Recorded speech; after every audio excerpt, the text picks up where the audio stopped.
Il y a quelques jours, la réédition du premier album d'Hamza est sortie. Qui était hyper attendu par plus ou moins tous ceux qui sont conscients du fait qu'il est giga fort et qu'il mérite de péter et que c'est le nouveau Michael Jackson. Le problème c'est que sa musique s'adapte pas vraiment aux analyses que je fais moi personnellement. Et du coup, au lieu de faire une analyse pétée style première écoute à base de c'est lourd, coup de cœur sur la track 8, j'aime pas sa voix donc je peux pas apprécier ses sons, tout ce genre de trucs de merde, etc. Je me suis demandé pourquoi, en étant aussi bon, il n'arrive pas à percer. Et la réponse est arrivée assez rapidement, il est trop en avance. Et du coup, parce que je ne m'arrête jamais évidemment, je me suis demandé pourquoi il était trop en avance. Et le meilleur moyen pour répondre à cette question, c'est de revenir aux origines de sa musique. Qu'est-ce qui l'a poussé à faire cette musique-là, et quel mélange en particulier lui permet d'être en avance dans le rap français. Bon bref, vous avez lu le titre, vous avez très bien compris, on va parler des influences d'Hamza, de la manière dont ça se répercute sur sa musique, etc.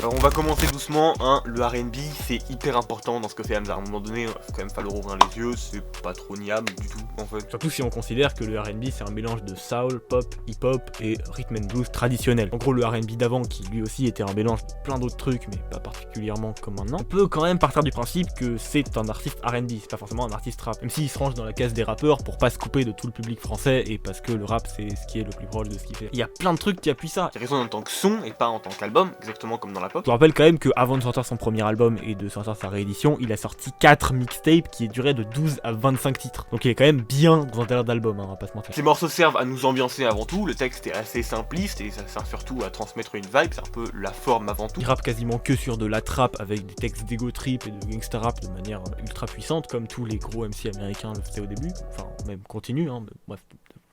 Voilà, il a samplé un bon gros James Brown 150 fois. Quand même, James Brown c'est un peu la légende dans la funk qui est ultra importante dans le R&B traditionnel et c'est une des influences majeures. Effectivement, si on doit le ranger dans une seule case, il faudrait le mettre dans celle du R&B. Mais en même temps, on est clairement pas que sur ça. Ne serait-ce que dans l'album et dans sa réédition, juste ça, il y a énormément de styles musicaux qui rentrent pas du tout dans les cases un peu obtus du R&B. Et même tous les trucs qui font l'ADN du R&B sont pas mélangés dans les mêmes sons. C'est-à-dire qu'ils mélangent des styles musicaux qui sont propres au R&B dans beaucoup de sons, mais c'est très rare qu'ils mélangent tous les genres en même temps. Et même dans le cas où ça pourrait arriver, le mélange est totalement disproportionné. Par exemple, dans les sons qu'il fait aujourd'hui, il y a beaucoup plus de hip-hop que de pop. Alors que pour le coup, le R&B, c'est déjà un petit peu mieux, on est un peu sur un juste milieu. C'est pour ça que c'est compliqué de le réduire à un style musical, parce qu'il va un peu partout, et on peut pas vraiment le résumer à juste il fait du R&B. Même si tout le monde le résume comme ça, parce que bah, c'est impossible de faire autrement. Un autre truc qu'on fait souvent, c'est de le résumer à le mec qui est entre rap et R&B. Et on va pas se mentir, même si c'est déjà un peu mieux que de dire qu'il fait que du R&B, c'est quand même pas mal fait.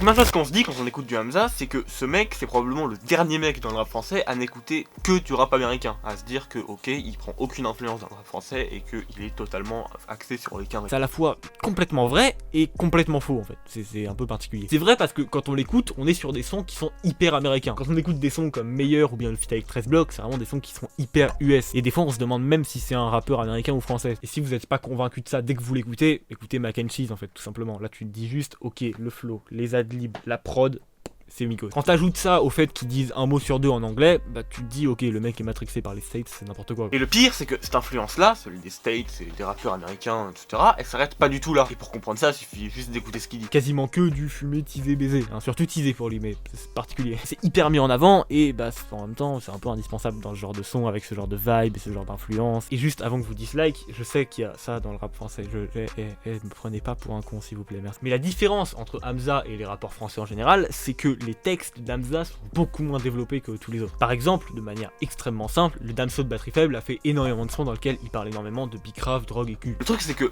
Damso, on écoute quand même ce qu'il dit, parce qu'il y a des images de malade mental, il y a des punchlines marrantes, on dit toutes les fois où il est hyper engagé et où il va te délivrer un vrai message. Là où pour le coup, Hamza, il n'y a pas vraiment beaucoup de sons où t'es choqué par le texte parce que la plupart du temps, c'est juste pour appuyer la sonorité. Il fait passer les sonorités avant tout, comme je l'ai déjà dit. C'est un peu tout pour la forme, quitte à ce que le fond n'ait aucun sens. On pourrait aussi parler évidemment de la trappe, mais bon, à ce niveau-là, tout le monde le fait, quoi. Que ce soit rappeur français, américain, des rappeurs qui écoutent que du rap français, enfin, tout le monde écoute de la trappe. Même si pour le coup, Hamza c'est plus que les autres. Même dans Mimi 13, il y en a, alors qu'on n'est pas forcément préparé à avoir de la trappe sur un son comme ça. Mais si c'est faux, c'est parce qu'il y a quand même 2-3 liens qui peuvent se faire avec le rap de chez nous, quoi.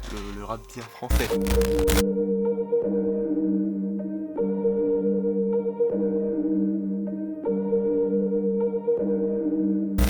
Hamza, même s'il vient de Belgique, c'est quand même un rappeur francophone, donc bah en gros un rappeur français. Il a souvent dit en interview qu'il écoutait du rap depuis qu'il était très jeune, et donc forcément bah il écoutait peut-être pas que du rap américain. Donc on peut quand même se demander s'il n'y a pas un petit lien qui s'est créé à partir du moment où il s'est mis à écouter du rap français. Et pour la trouver, on peut soit choisir de défendre des arguments totalement claqués, à base de forcément il aime les sons de certains rappeurs vu qu'il a fait des feats avec eux. On n'est pas là pour aller fouiller dans le Spotify des rappeurs, d'accord? On veut surtout voir comment ça se répercute dans sa musique. On veut parler des influences qui se ressentent, sinon ça n'a aucun intérêt en fait. Bon, après, les liens ils sont quand même un peu lointains. Effectivement, aujourd'hui, si on regarde, il n'y a pas d'énorme influence du rap français dans sa musique, dans ce qui sort actuellement, dans les sons qu'il fait. Et si on regarde bien, il y a quand même 2-3 trucs qui ont pu l'inspirer dans la musique française. Par exemple, on sent qu'il a été grandement influencé par un rappeur en particulier qui est aujourd'hui un petit peu mort et qui...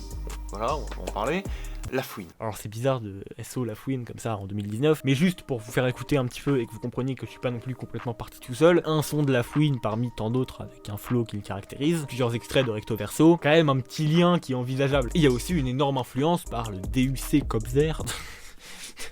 Kobzer, n'importe quoi. Que ce soit avec des prods et leur utilisation et le truc en particulier, que plus simplement avec le placement de sa musique. On a un petit peu l'impression, que ce soit quand on écoute sa musique ou bien en interview, qu'il a envie d'être le mec du futur, qui est ultra précurseur et que les Français, en particulier le grand public rap entre guillemets, peuvent pas vraiment écouter sans trop se faire chier aujourd'hui. Mais qui est très populaire pour ceux qui le connaissent et pour ceux qui l'apprécient, un peu comme Cochran en fait. Histoire que tout le monde se dise waouh, il était trop loin, et que tous ceux qui reviennent en arrière après, une fois qu'il est vraiment explosé, qui réécoutent les trucs qui sortent maintenant, se disent ah ouais merde, on aurait pu le voir en venir, il était chaud à la base. Surtout qu'il semble être au courant que les gens sont pas forcément prêts à écouter ce qu'il fait. En gros, il se prépare une carrière et une giga validation par les mecs du milieu, donc un succès d'estime entre guillemets, avant que le grand public soit habitué à des gens qui font ce genre de trucs là et qui se mettent vraiment à l'écouter, à kiffer ce qu'il fait et bah, juste à se dire qu'il est trop fort. Un peu à la manière de ce qui a été fait involontairement par B2O dans les années 2008. Je pense pas qu'il avait envie de bider et que tout le monde lui dise que son album était claqué pour que 10 ans après tout le monde lui dise qu'il était précurseur. C'était pas le projet, hein, et on le comprend quand on voit les interviews qu'il a faites après. C'est peut-être un plan de carrière qu'il peut avoir potentiellement, mais bon, je pense qu'il a beaucoup plus été influencé par La Fouine ou bien par les prods de Booba sur Kalash ou bien A4 ou tout ça, que par le positionnement d'un album qui a été ultra critiqué à sa sortie. Donc bon, on peut se douter que voilà. Et en plus, si on veut continuer à parler des influences du rap français, il a invité Oxmo pour parler sur son dernier album, sur un son avec une prod qui est un sample d'un morceau de The Corgis qui a été samplé uniquement par Danny Dan avant lui. Donc à ce niveau-là, je pense que le rap français, il est pas mal. Ou alors il fait ça parce que c'est ce qu'il kiffe et sa stratégie c'est de pas en avoir. Surtout qu'il suit un petit peu toutes les passions qu'il a, même si ça part sur des influences qui sont ultra surprenantes et qui intéresseront que potentiellement une petite minorité.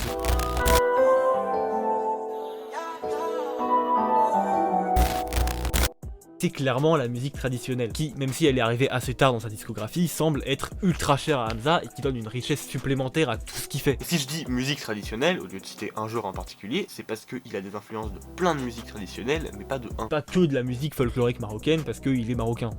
Il s'en fout un peu. Même si évidemment il y en a de ça, il y a des sonorités qui sont hyper orientales et qui font vraiment penser au Maroc, à l'Algérie, tout ce genre de pays, qu'il faudrait pas vraiment associer si je voulais pas finir dans un coffre. Il a fait juste une minute qui sample Yara de Rachid Taha. C'est présent, hein, c'est là, et ça a l'air d'être vraiment important pour lui. Et pour le coup, il y a énormément de ce genre de sonorités qui sont écoutées presque que par une niche. C'est un truc qu'il a un petit peu depuis 1994 et qui est vraiment devenu ultra présent sur la réédition, avec le fil rouge de la guitare qui est tout le temps là et qui sonne toujours de la même manière et qui voilà crée un petit peu de la cohérence dans un projet un petit peu éclectique, dans un monde bordélique. Il y a un petit peu de cohérence, c'est magnifique. Putain, faudrait que je postule à Combini parce que waouh, incroyable. Si on prend les 8 sons de la réédition, il y en a 3 qui commencent par une guitare qui est un peu orientale. C'est un peu des guitares orientales qui rappellent Django Reinhardt, le jazz manouche, les années 30, 40, voilà, ce genre de choses là. Et évidemment, l'influence s'arrête pas là, parce que quand on écoute un son comme Snakes, avec le rythme, le son, etc., on se dit que bon, voilà, c'est pas non plus. Mais bon, après, si on veut vraiment parler de guitare et d'influence liée aux guitares, il va quand même falloir qu'on parle du genre musical le plus rentable des années 70, qui est exceptionnel et qui a une communauté incroyable.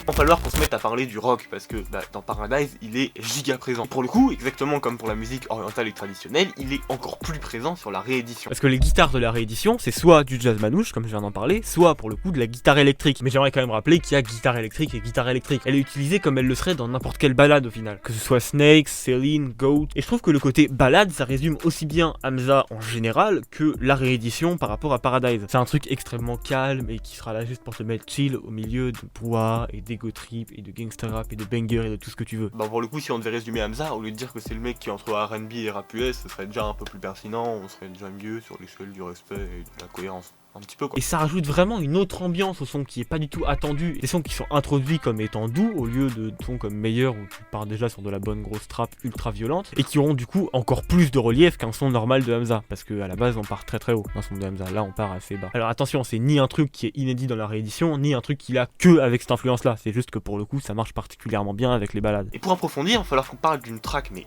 exceptionnelle de cet album qui est la dernière en fait, Minuit 13. On va passer un petit moment à parler de ce son, mais d'ailleurs on en a déjà parlé, mais faut quand même vraiment approfondir son truc parce qu'il est quand même bien. Mais surtout parce que tout part d'un sample d'un son de New Wave qui est en gros un mélange entre pop et rock qui se voulait ultra avant-gardiste et qui ressemblait à rien qui avait été fait auparavant. Un son vraiment ultra innovant et qui est quand même sorti il y a un petit bout de temps, qui allie, selon Wikipédia, des sonorités pop, électronique et punk rock. Et même si ça a été un giga succès commercial, il a été numéro 1 dans 1 milliard de pays différents. Il passe quand même des années 80, donc ça prouve qu'il s'est quand même un peu intéressé au truc et qu'il s'intéresse à la pop, au rock et à globalement tous les mouvements concernés, vu qu'il les réutilise dans sa musique et qu'il va carrément chercher des trucs d'il y a 40 ans pour que sa musique soit plus intéressante encore. Enfin, qu'il les a kiffés en les découvrant 30 ans après, parce qu'il est quand même né après 1980. Mais je rappelle que c'est un son qui est entre pop et rock. Et vu qu'on vient de parler de rock, on a une transition exceptionnelle.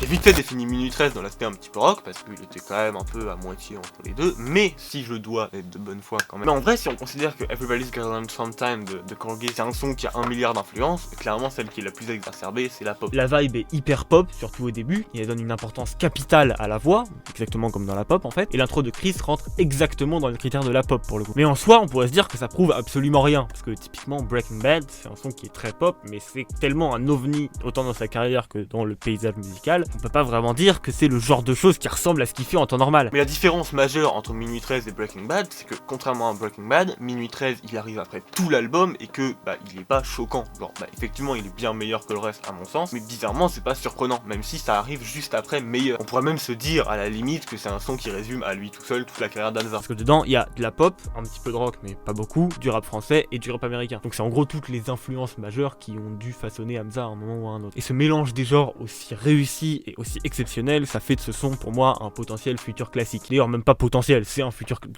c'est déjà un classique qui vaut bien. Mais surtout pour moi le plus important à notifier dans ce son, c'est la transition entre pop et trap. C'est une connexion qui est pas du tout laborieuse, qui est pas faite avec énormément de temps et de difficultés, tout ce que tu veux, ça se passe hyper normalement. Les dernières notes chantées de Chris, t'as le début de la voix un peu autotunée,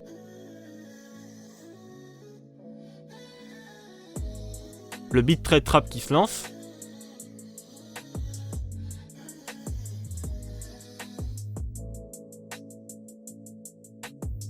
le petit hier pour se lancer dans un délire très Hamza et le début de son couplet. C'est fait de manière tellement naturelle que forcément la pop ça l'influence, il la connaît et elle fait forcément partie de sa musique à un moment. Bon, la démonstration est un peu bizarre, hein. J'aurais pu vous sortir des sons juste et me contenter de faire ça parce que clairement ça aurait marché aussi. Mais j'avais envie de parler de Minuit 13, de vous montrer à quel point je le kiffe ce son. Même si ça prend 1 minute 30, j'en ai rien à faire.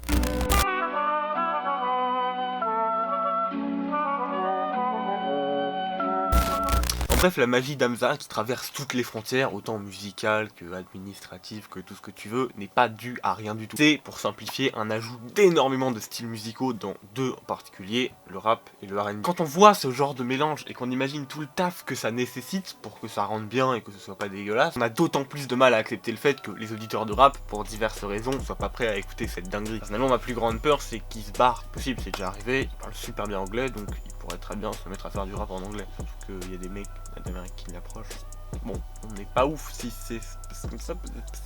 Moi je serais dégoûté à peu près, chacun fait ce que tu veux quoi. Vous espérez qu'avec des albums comme Destin de Nino ou bien tout ce genre d'albums extrêmement diversifiés musicalement, très tournés vers des musiques un petit peu mondiales, hein, dit-il pas, les gens se préparent à une ouverture d'esprit un petit peu plus grande et que du coup peut-être ils puissent commencer à écouter Hamza. Ce serait intéressant, ce serait cool, ce serait une bonne nouvelle. Maintenant moi je vous dis à la semaine prochaine, je suis giga content d'être de retour avec un vrai contenu, de pouvoir balancer des trucs même si je suis en retard. Hein. Je suis conscient que je suis en retard là, la vidéo sort dans 3 heures au moment où compte changer quelques trucs sur la chaîne, donc restez branchés, n'hésitez pas à regarder, je pense même pas que ça ressemblera à des vidéos comme celle-là, je sais pas pourquoi je fais ça exactement comme ça, mais bon, on verra, de toute façon ça va se profiler au cours du mois d'août. En attendant, moi je vous dis à la semaine prochaine, salut.